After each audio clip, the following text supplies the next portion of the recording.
Hi Cesar, can you hear me?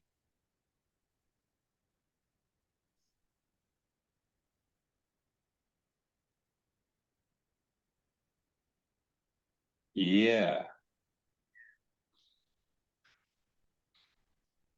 Great. Just was a little worried about my audio here. good afternoon. This is the back roads of Illinois. I am Cesar Delgado here today with Jason Carr from Bayer.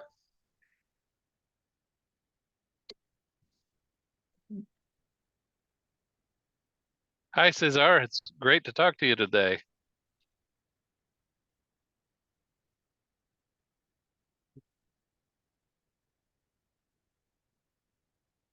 Good day. Jason, how are you? Doing well. Especially I was out of town for a few days here and I came back and it had rained a couple inches around my house. So that was a nice relief. We're really thankful for that.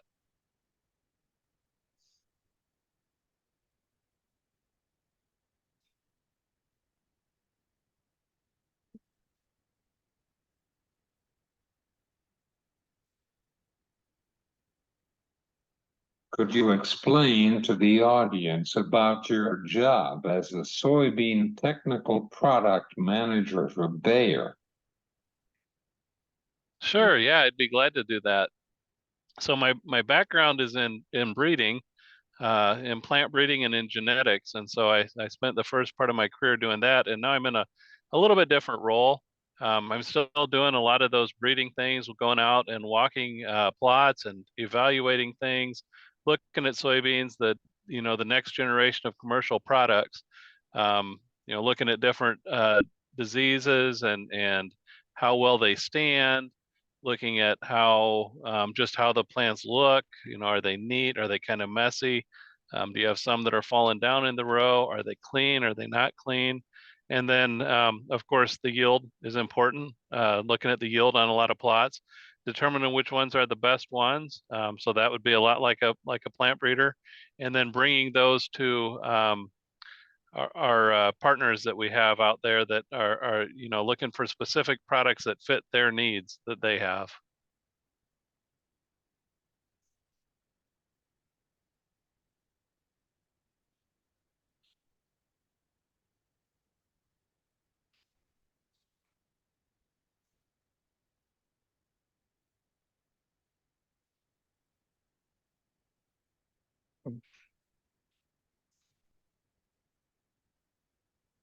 What is your opinion on the Canva draft? Yeah, that's a good question. Probably a lot of people have opinions there. That's kind of a hot button type issue. There's one thing that people maybe don't consider. Um, we can see definitely dicamba damage in fields. We also can see symptoms that mimic that that you know look very much similar with the leaf puckering that are caused by other conditions, even dryness or other things that are going on. But definitely there are times when we have problems with dicamba damage in a field where it wasn't intended. Um, you know, it's really important for growers and everyone to follow label directions. So there's a lot of restrictions on the label for dicamba. We know that, and those are in place to hopefully limit that damage. Dicamba can be very effective as a pre-plant herbicide, and at that time of year, we're really not going to see a lot of problems with movement when we're putting it down before we even get the beans planted. I think it's really important for farmers that, with the number of weeds that we have out there, developing resistance to different herbicides, it's really important that we have a lot of tools. So, dicamba is an important tool, 2,4-D is an important tool, Liberty, Roundup, there's all kinds of products out there, and we need to keep every one of those options on the table, I believe, for soybean growers.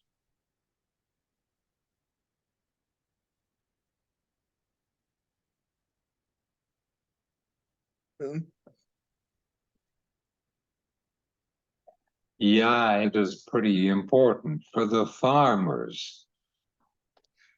Yep. Yeah, and just just to reiterate, I think it's really critical that everyone follows label directions. Now, that doesn't mean there's never going to be a problem, obviously, but we can really minimize problems by following the label. And the label is, obviously the law. Can you tell us what is a new product from Bayer for soybean farmers in central Illinois? Well, I think the most exciting new soybean product from my perspective is still a couple of years out from being commercialized, maybe around 2026, 2027. So we're still looking at 3 or 4 years.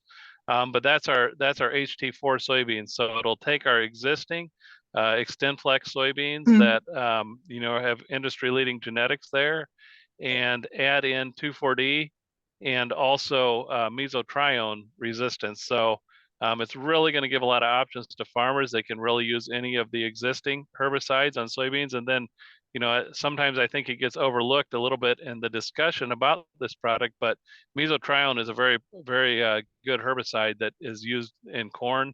And it's very effective on water hemp and other broadleaves. And, I think that having that option in there and being able to really stack multiple products is going to really help farmers in the battle against weeds.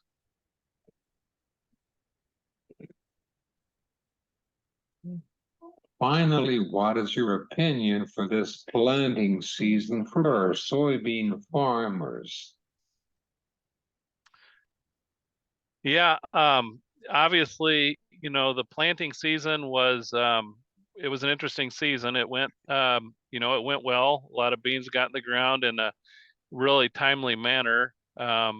And then it didn't rain through planting, and it didn't rain after planting. So we continue to see the effects of that. We have just over the last couple of days gotten some rains, which will definitely help us. Up until that time, of all the fields I looked at, really the soybean fields that looked the best were the ones that got planted earlier. So, the earlier they were planted, the better they looked. So, it really gave them a chance to develop roots in a little bit less adverse conditions, and kind of follow the water down as it got dry. So, some of the things that got planted later, mid-May or later, got planted into some dry dirt, and some of those things really didn't even come out of the ground. They're really patchy looking fields, but the best stuff that I've seen is the stuff that got planted early. And, as anybody knows who I've talked to before, I'm kind of like a broken record, but planting early is the single best thing that soybean growers can do to set themselves up for maximum yield potential for the year.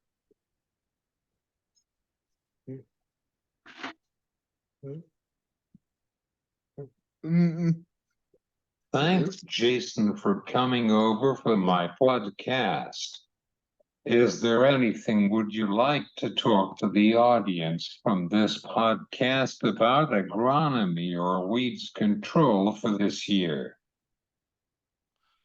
Yeah, I think I really appreciate the opportunity, Cesar, to talk to you and to your audience. The only thing I would say is really don't give up on the crop.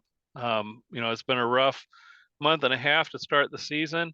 There could be a tendency or a temptation to maybe kind of give up on the crop, maybe not spend any more money on it. But you know, if we end up with lower yields across the board, every bushel obviously is going to be worth a little bit more. So I think the beans that are out there are worth protecting.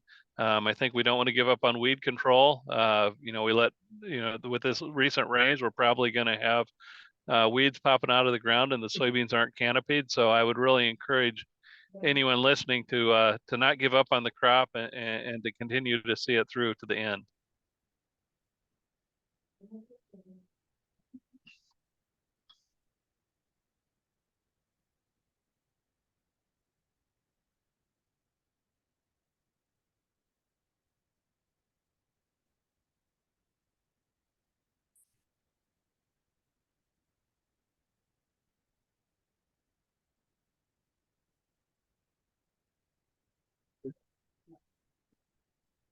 Thanks for your time and business. This is Jason Carr from Bayer in El Paso. Illinois.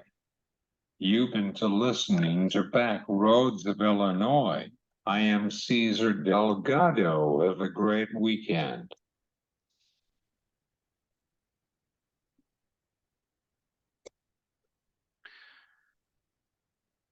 You've been listening to Back Roads of Illinois. I am Cesar Delgado.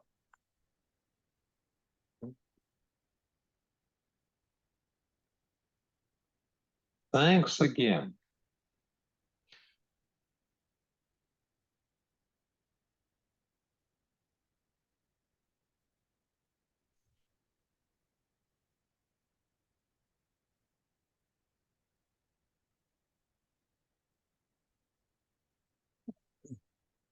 Hope you enjoy your weekend. You too, Cesar. Happy 4th.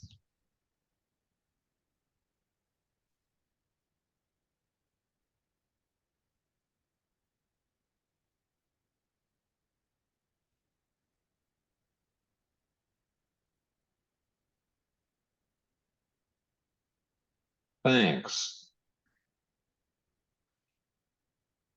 All right. I hope you got what you need, Cesar. It was good to talk to you. Have a good day.